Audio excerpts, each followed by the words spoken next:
The city lights usually feel like a warm blanket, but tonight, they felt more like stage lights, putting me on display for an audience of one.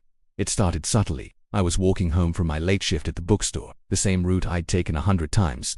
The streets were mostly empty, just the occasional car humming past, their headlights cutting through the darkness. That's when I first heard a second set of footsteps, just slightly out of sync with my own. I told myself I was being paranoid. It's a city, right? People walk at night. I picked up my pace a little, my keys already clutched in my hand like a makeshift weapon. The other footsteps matched my new speed. A cold knot formed in my stomach. I crossed the street, pretending I needed to get to the other side for my apartment building, which was still a few blocks away. The footsteps followed. They crossed when I crossed. My heart started hammering against my ribs. Okay, this is not a coincidence. I risked a quick glance over my shoulder. Under the dim orange glow of a streetlight, I saw him, a tall man, shrouded in a dark hoodie that concealed his face. He wasn't running, just walking at a steady, deliberate pace, keeping a consistent distance of about half a block behind me. The casualness of it was what scared me the most.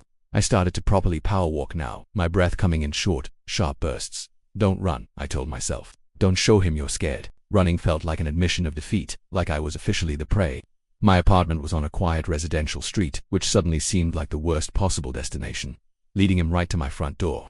No way, I veered off my usual path, turning onto a busier main road, hoping the presence of more people and brighter lights would deter him. There was a 24-hour diner up ahead, a beacon of greasy, fluorescent safety. I made a beeline for it, the little bell above the door chiming as I pushed it open.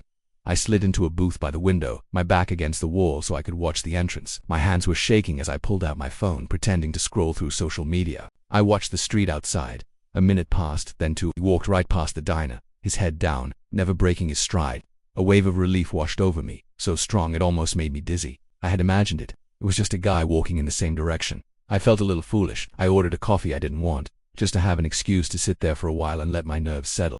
After about 15 minutes, I paid and stepped back outside. The air was crisp and cold. I took a deep breath and started walking again, this time feeling a bit more confident. The street was empty.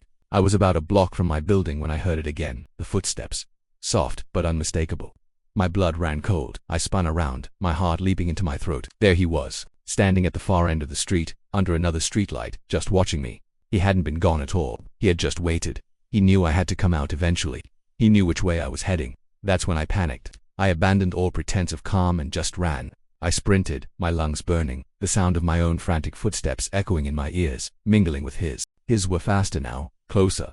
I didn't dare look back. I fumbled with my keys as I reached my apartment building's main door, my fingers feeling like clumsy, useless sausages.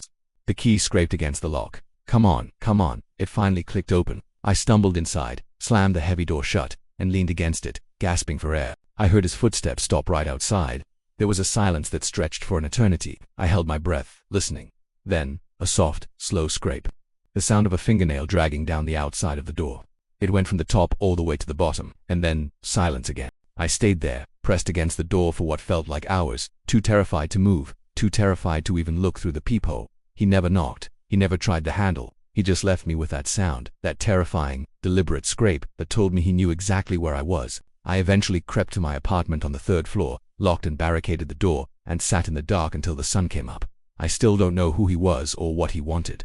Sometimes, when I'm walking home at night, I think I hear an extra set of footsteps. I tell myself it's just my imagination, a lingering echo of that night. But I always walk a little faster, and I never, ever look back. Some things are better left unseen in the darkness. Thank you for listening. Please stay safe out there.